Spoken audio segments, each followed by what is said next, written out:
مرکزی بانی صدر آل پاکستان جویا قومی اتحاد ریاض احمد جویا سے راولپنڈی ڈویژن کے صدر ملک عامر جویا کی ملاقات۔ جویا نیوز نیٹ ورک پلس کے اسلام آباد سے نمائندے منہاج الحسن کی رپورٹ کے مطابق راولپنڈی ڈویژن میں بسنے والے جویا برادری کے مسائل اور ان کے حل کے بارے میں سوچ و بچار کرنے کے لیے کراچی سے آئے ہوئے مرکزی بانی صدر آل پاکستان جویا قومی اتحاد ریاض احمد جویا سے گزشتہ روز راولپنڈی ڈویژن کے صدر ملک عامر جویا نے خصوصی ملاقات کی۔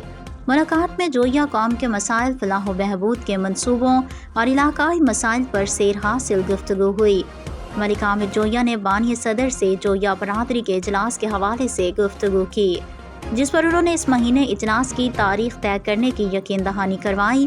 بات چیت کے دوران ریاض احمد جویا کا کہنا تھا کہ برادری کی خدمت ہمارے فرائض میں شامل ہے، اپنی قوم کی مشکلات کے ازالے کے لیے ہر ممکن کام کریں گے اور ایک دوسرے کے کام آئیں گے اور آپس کے تعلقات مضبوط کریں گے۔ پورے پاکستان کی جویا قوم کے لیے میرے آفس کے دروازے ہر وقت کھلے ہیں۔